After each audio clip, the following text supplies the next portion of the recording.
За 11 дөр бодлого үү? 11. За энэ арцлал тэгшлэл юм байна. Энэ хоёрын үржүр энд гарсан юм байна. X квадрат хасах нь 3x хасах нь 4 гэдэг. За тэгэхээр ерөнхий хуваар нь бол энэ байж таарна. Тэгээд энэ дээр яг хөглөр x дээр нэмэх нь 1 гэсэн гүйцээгч үржигдэх хоёр нь.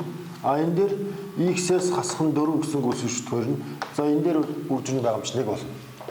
За тэгээд манай тэгшлэл өөр шийдчих хөглөр x квадрат энэ чинь шууд x дээр нэмэх квадрат юм чи x квадрат нэмэх нь 2x дээр нэмэх нь 1 хасах нь 3x нэмэх нь 3 4 12 хасах нь 15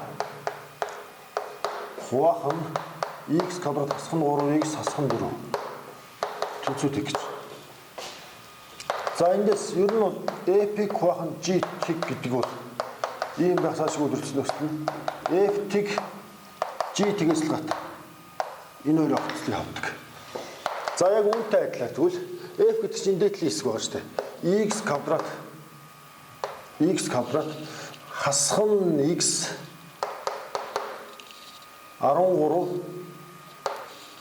хасах 2 хуваах нь x квадрат хасах нь 3x хасах нь 4 байгаа шүү дээ. За эндээс үл юу гарах юм гэхээр x квадрат хасах нь x хасах нь 2 нь тэгтэй тэнцүү. Харин яг энэ тэгээс илгаатай. Энэ гэдэг чинь энэ хоёрын үржир учраас 4-өөс илгаатай хасах нэгээс илгаатай. X нь 4-өөс илгаатай. X нь хасах нэгээс илгаатай. За энэ хоёрыг баталцлах хэрэгтэй. За эндээс Веттийн теоремсоор шууд нэмэх 2 хасах 1 гэсэн шийд харагдаж байна. Тэгэхээр 2 хасах 1. За тэгээд энд яг X нь 4-өөс илгаатай. X нь хасах 1 биш гэдэг байна шүү дээ. Тэгэхээр энэ шийд биш болж таарлаа. За эндээс тэгвэл яг манай тэгшлэл маань x тэнцүү 2 гэсэн ганцхан шийдтэй юм байна. Ганцхан шийдтэй юм. За тэгээ ганцхан шийдтэй учраас шийдүүдийн нийлбэрийг олох гэхээр ганцхан шийд байгаа чинь энэ төр чигээр гарна. Тэгэхээр бидний олох ёстой зүйл маань тэнцүү 2 гарч байна. 2 гарч байна. За ингээ манай тестийн C хариулт нь зөв болж таарчээ. C хариулт нь зөв болж таарч. За 12 дугаар бодлогоор шууд орчих. 12 дугаар бодлого. 12 дугаар бодлогон дээр юм байна. Нэг график өгсөн байна. За косинус функцийн график юм шиг байна. За энэ нэмэх нэгээр энэ яг хөглөр хасах нэгээр за энд хасах нэг энд нэмэх нэг байгаа юм байна. Энд y энд x. За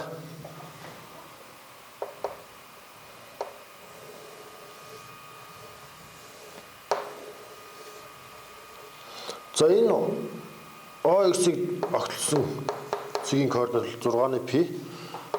За дахиад ийшээ ингэж огтлоод явах юм байна. Энэ нь бас ийшээ ингэж огтлоод ингэ явах юм байна.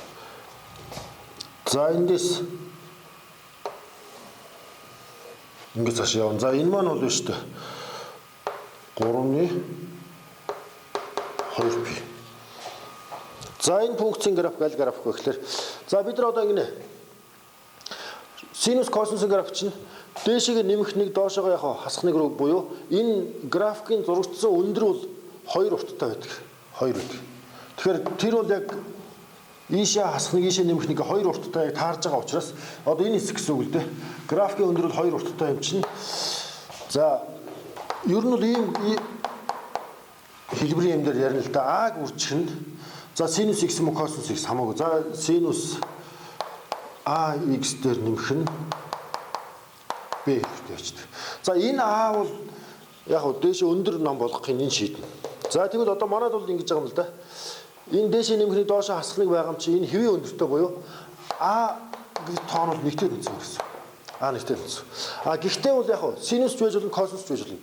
Энэ одоо хэдээр зөөснөөс шалтгаална. За тэгэхээр энэ тестийн хариунаас харахад бол дандаа өмнөх коэффициентууд 1 гэсэн коэффициенттэй байна. За тэр бол нэг асуудалгүй байна. За дараа нь энэ хоёрын хоорондох одоо нэг ийм хагас үе явж байгаа. Энэ хагас үеийн хоорондох зайвал синус дээрч тэр косинус дээрч тэр π урттай байх хэрэгтэй. Π урттай. А энэ бол хас 3-ны π юм байл да. Хас 3-ны π юм. Тэгэхээр эндээс нэг хасаа үзье. 6-ны π-гээс хасах нь хас 3-ны π хасчих. Тэгэхээр энд яг хас хасах нэмэх болно. Тэгэхээр 6-ны π дээр нэмэх нь 6-ны 2π. энэ чинь 3-ны пи гэж 2-оор өргөдөг чи тий.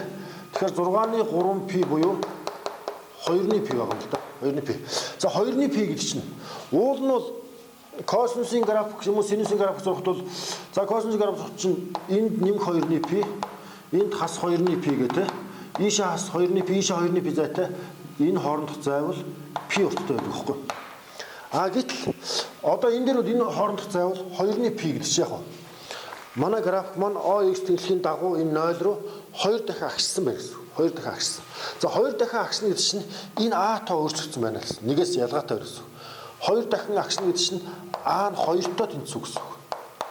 А нь 2-ны 1 байх үед 2 дахин юм сунна гэсэн.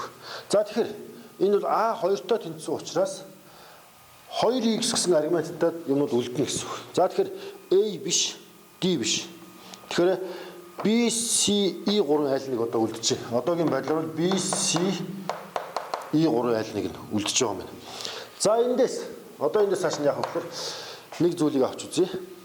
Хэрвээ косинус байсан бол гэж үзье. Косинус байсан бол 2-ны пигээс агшаад 4-ны пи дээр ирэх ёстой. 4-ны пи дээр ирэх ёстой. За 4-ны пи дээр ирэх гэсэн чинь одоо энэ маань бол яг уул нь 4-ны пи байх ёстой юм шиг 6-ны пи рүү очсон байна гэж таамаглая л да.